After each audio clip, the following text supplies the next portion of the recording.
बिस्मिल्लाहिर्रहमानिर्रहीम रब्बिशरह ली सदरी वयस्सिर ली अमरी वाहलुल उक़दतम मिन लिसानी यफ़क़हू क़ौली। प्यारे कुछ उम्मीद करते हैं कि आप सारे खैरियत से ही होंगे। आज आप मुझे देखते हैं मेरे YouTube चैनल के ऊपर शेरोज़ अब्दुल्ला के नाम से हमारा YouTube चैनल। उम्मीद करता हूं कि आपने हमारा चैनल अभी तक सब्सक्राइब कर लिया होगा। अगर नहीं भी किया तो काइंडली अभी सब्सक्राइब कर लीजिएगा और साथ में बेल आइकन को भी प्रेस कर लीजिएगा ताकि सारी वीडियोस की नोटिफिकेशन आपको टाइम टू टाइम मिलती रहे। बिस्मिल्लाह करते हैं। आज हमारा जो टॉपिक है that is very interesting topic. अच्छा, ये चीज अब आपने पहले कभी की, work done by variable force. अभी जो हमने कल जो हमने लेक्चर किया था, it was work done by variable, it was work done by constant force. आपके पास एक बॉडी होता था, आप उसके ऊपर एक फोर्स लगाते थे, बॉडी डिस्प्लेसमेंट कवर करता था, वो सारी डिटेल्स आप डिस्कस करते थे। सही हो गया? अब जो हम कर रहे हैं वो कांस्टेंट फोर्स नहीं है, उसमें आप जो फोर्स लगा रहे थे वो कांस्टेंट फोर्स था, लेकिन अब जो हम डिस्कस करेंगे वो वेरिएबल फोर्स होगा। देखिए, दो बातें होती हैं। पहले तो अंडरस्टैंड करें कि work done by variable force कहते किसे। इसको अंडरस्टैंड करने से पहले आपको समझना जरूरी होगा कि वेरिएबल फोर्स क्या होता है। वेरिएबल फोर्स, बेटा, variable means anything that is changing. वो चीज जो चेंज होती रहती है उसको हम वेरिएबल कहते हैं। क्या कहते हैं? वेरिएबल कहते हैं। अब जरा गौर से देखें, the force which is changing, ठीक है, which very called variable force. The force which varies और चेंजेस कॉल्ड वेरिएबल फोर्स। उसको हम लोग क्या कहते हैं? Variable force. अब जरा गौर से देखें बेटा, ये जो मैं वेरी की बात कर रहा हूं या जो मैं चेंज की बात कर रहा हूं, याद रखें ये वेरी या चेंज कैसे आ सकता है? वेरी या चेंज कैसे आ सकता है? फोर्स में चेंज दो तरीकों से आता है। फोर्स में चेंज दो तरीकों से आता है, या तो उसका मैग्नीट्यूड चेंज होगा या तो डायरेक्शन चेंज होगा। हाँ, ऐसे भी हो सकता है कि मैग्नीट्यूड फिक्स्ड रहे, डायरेक्शन चेंज हो जाए। ऐसे भी हो सकता है कि मैग्नीट्यूड चेंज हो जाए, डायरेक्शन फिक्स रहे। ऐसे भी हो सकता है कि दोनों चेंज हो जाए। समझ में? अच्छा, और से अब फोर्स का आपको पता है ना कि फोर्स एक वेक्टर क्वांटिटी मालूम है। अच्छा, और फोर्स की हमारे पास दो चीजें होती हैं, एक मैग्नीट्यूड होता है और दूसरा डायरेक्शन। एक मैग्नीट्यूड होता है और दूसरा डायरेक्शन होता है। अब हम जब वेरिएबल फोर्स की बात करेंगे तो जो चेंज आ सकता है वो मैग्नीट्यूड में भी आ सकता है और डायरेक्शन में भी आ सकता है। वेरिएबल जो फोर्स होती है, रिमेंबर वन थिंग, जो वेरिएबल फोर्स होगी उसका मैग्नीट्यूड और डायरेक्शन दोनों क्या होते हैं? वो चेंज एबल होते हैं। क्या होते हैं? दोनों चेंजेबल होते हैं या चेंज होते रहते हैं। अब हम आपको दिखाते हैं कि कैसे चेंज होते हैं। कंसिडर करें, कंसिडर एक बॉडी है, पहले वो पॉइंट ए पे था। चले मैं कहता हूं दिस इज पॉइंट ए। एक बॉडी है, पॉइंट ए के ऊपर मौजूद था। थोड़ी देर बाद वो बॉडी कहां पर पहुंच जाता है? For example point number B तक पहुंच जाता है। एक बॉडी है, पहले कहां पर मौजूद था? पॉइंट ए पे मौजूद था, और थोड़ी देर बाद वो बॉडी कहां मूव करके चला गया? पॉइंट नंबर बी तक चला गया। अब जरा गौर से देखिए, जब बॉडी पॉइंट नंबर ए से आ रहा था बी की तरफ जाने के लिए, तो इस पॉइंट पे बॉडी के ऊपर फॉर एग्जांपल मैं कहता हूं जो फोर्स लग रहा था F1 लग रहा था, और ये जो डिस्प्लेसमेंट या जो कवर कर रहा था it was del D1। Displacement को S या D से कर सकते हैं मेरे ख्याल से, दोनों रिप्रेजेंटेशन है। इस केस में इसने डेल D1 डिस्प्लेसमेंट कवर किया। अब जरा गौर से देखिए, बॉडी जब इस डायरेक्शन में आ रहा था तो इसके ऊपर फोर्स F2 लग रहा था और डिस्प्लेसमेंट डेल D2 था। और क्या इस केस में point this point two this point, body जब इस पॉइंट से इस पॉइंट तक आ रहा है, क्या इसके मैग्नीट्यूड और डायरेक्शन में चेंज नहीं आया? आ गया ना। तो क्या इस फोर्स को मैं वेरिएबल फोर्स कहूं? कैसे? अच्छा चलिए, अब बॉडी इस डायरेक्शन में आ रहा है, लुक इधर पे इसके ऊपर फोर्स F3 एक्ट कर रहा है और डिस्प्लेसमेंट डेल D3 कवर कर लिया है। समझ आ रही है आपको? अच्छा चलिए बैठा, अब बॉडी लास्ट पॉइंट तक पहुंच जाता है। बॉडी कहां तक पहुंच जाता है? लास्ट पॉइंट तक पहुंच जाता है। मैं कहता हूं कि बॉडी लास्ट पॉइंट तक पहुंच गई। इधर तो बहुत सारे पॉइंट्स हैं ना, अपने सारे पॉइंट्स को नहीं ड्रा कर सकता ना, मैंने कुछ पॉइंट्स पहले 3 और लास्ट वाले ड्रा कर लेता हूं। जब बॉडी यहां पहुंचेगा तो चले Fn फोर्स उसके ऊपर लगेगा और चले del D1 displacement body, del Dn displacement body क्या करेगा? कवर करेगा। ठीक है, लास्ट n का मतलब लास्ट, n का क्या मतलब है? लास्ट। अब हम देखते हैं कि बॉडी ने कितना वर्क डन किया है। हम क्या फाइंड आउट करना चाहते हैं?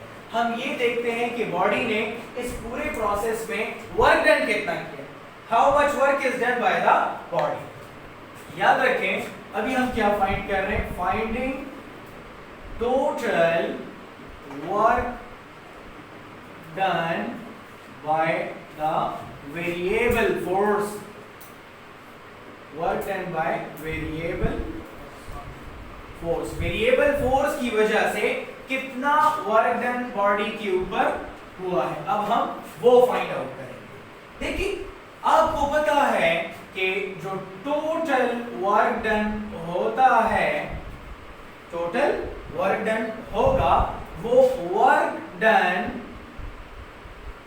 फ्रॉम पॉइंट नंबर 1 to 2 होगा। पहले पॉइंट से दूसरे पॉइंट तक, फिर दूसरे पॉइंट से तीसरे पॉइंट तक, तीसरे पॉइंट से चौथे पॉइंट तक, एंड वही पे इसी तरह आगे चले। और सेकंड लास्ट से लास्ट पॉइंट तक, सेकंड लास्ट से लास्ट पॉइंट, मतलब work done due to first body, मतलब point 1 to point 2 plus work done from second point to third point. समझ आ रही है? या अगर और भी आसान करना चाहें तो इसको मैं यूं लिख लेता हूं, W1 W2 W3 carries on Wn। First case में वर्क डन, सेकंड केस में वर्क डन, थर्ड केस में वर्क डन और लास्ट केस में वर्क डन। आसान कर लेते हैं, सही हो गया।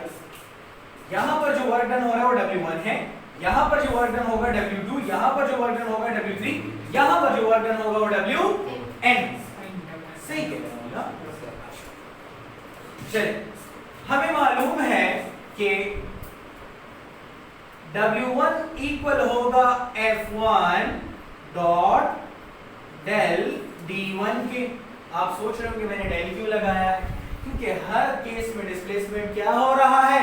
चेंज हो रहा है, और स्मॉल ऑब्जर्वेबल चेंज को शो करने के लिए डेल लगाया जाता है।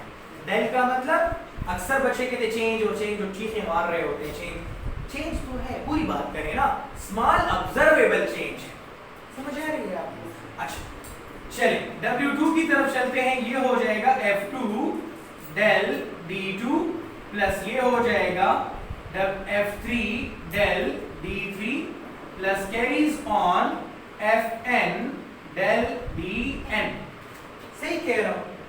अच्छा चलिए, अब हम देखते हैं कि ये हो जाएगा WD, ये हो जाएगा F1 del D1 cos theta 1, cos theta 1, क्योंकि इनके दरम्यान में कोई एंगल तो होगा, और हर केस में वो एंगल भी चेंज हो रहा है, हर केस में एंगल भी चेंज हो रहा है। तो ये हो जाएगा F2 del D2 cos theta 2 plus third case में क्या हो जाएगा?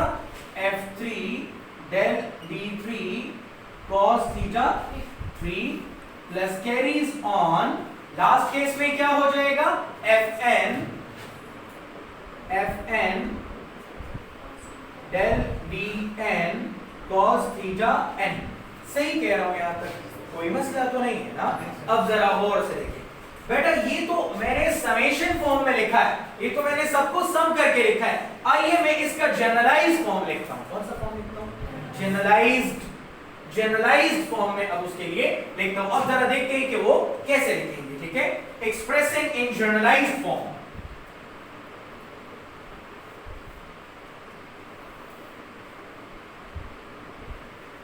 एक्सप्रेसिंग इन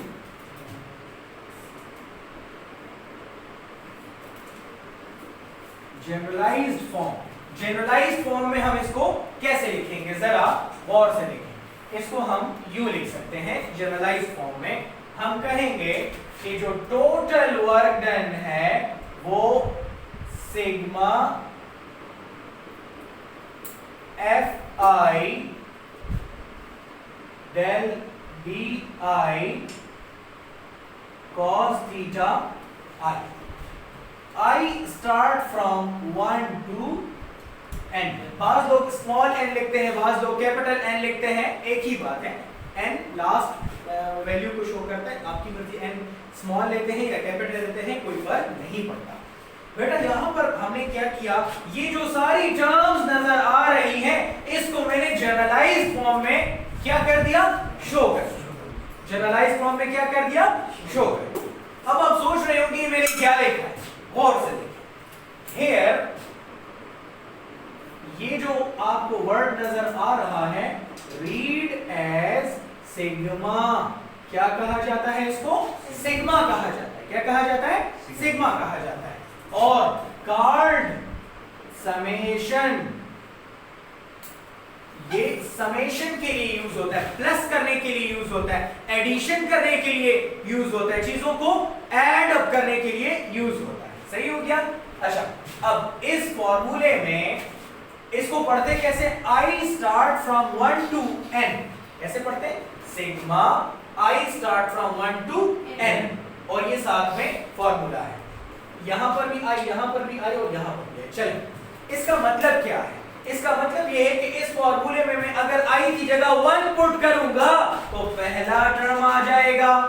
करके देखिए जरा, I की जगह 1 पुट करें तो F 1 हो जाएगा, डेल D 1 हो जाएगा, cos थीटा 1 हो जाएगा। जरा फर्स्ट टर्म देखो क्या है, यही। इसी फॉर्मूले में अब मैं I की जगह 2 पुट करता हूं। क्या पुट करता हूं, 2 पुट करता हूं। जरा करके देखिए सेकंड टर्म आता है कि नहीं, जरा और से देखिएगा।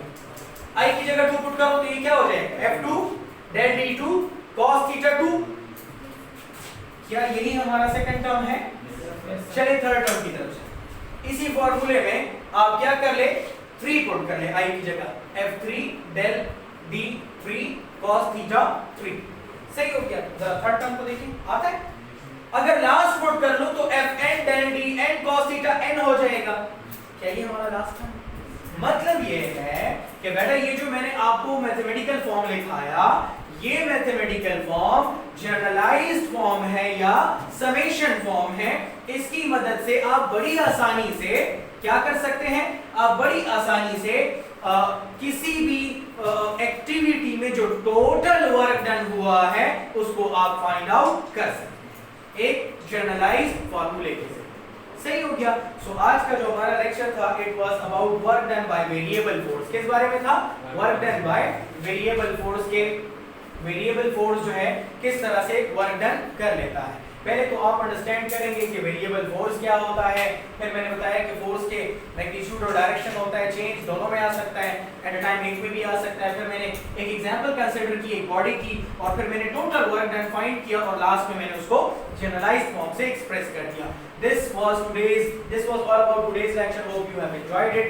Thank you for watching. और लास्ट में आपने हमारे चैनल को सब्सक्राइब भी करना है और अपने सर्कल के अंदर आपने इसको शेयर भी करना है। कोई परेशानी हो, कोई मसला हो, मेरा कॉल और व्हाट्सएप नंबर आपको स्क्रीन पे भी नजर आ रहा होगा, 0300 9793 173 मेरा व्हाट्सएप नंबर है। You can call me any time. ठीक है, इसके अलावा हमारा इंस्टाग्राम पेज भी है, आप इंस्टाग्राम पेज के ऊपर जाइए और वहाँ टाइप कीजिए शहरोज_अब्दुल्ला, हमारी आईडी आ जाएगी, आप हमसे रब्ता वहाँ भी कर सकते हैं। इसके अलावा हमारा फेसबुक पेज भी है, आप फेसबुक पेज के ऊपर जाइए और सर्च बार में लिखिए, वहां जाकर Shahroz Abdullah Hyderabad home tuition service, हमारे पास पूरा एक कंप्लीट चेन मौजूद है। ठीक है, तो आप हमारे पेज को लाइक भी कीजिए, रिकमेंड भी कीजिए और अपने सर्कल के अंदर शेयर भी कीजिए। अपना और अपने इर्द गिर्द लोगों का बहुत ज़्यादा ख्याल रखिएगा। Thank you for watching. अल्लाह हाफ़िज़।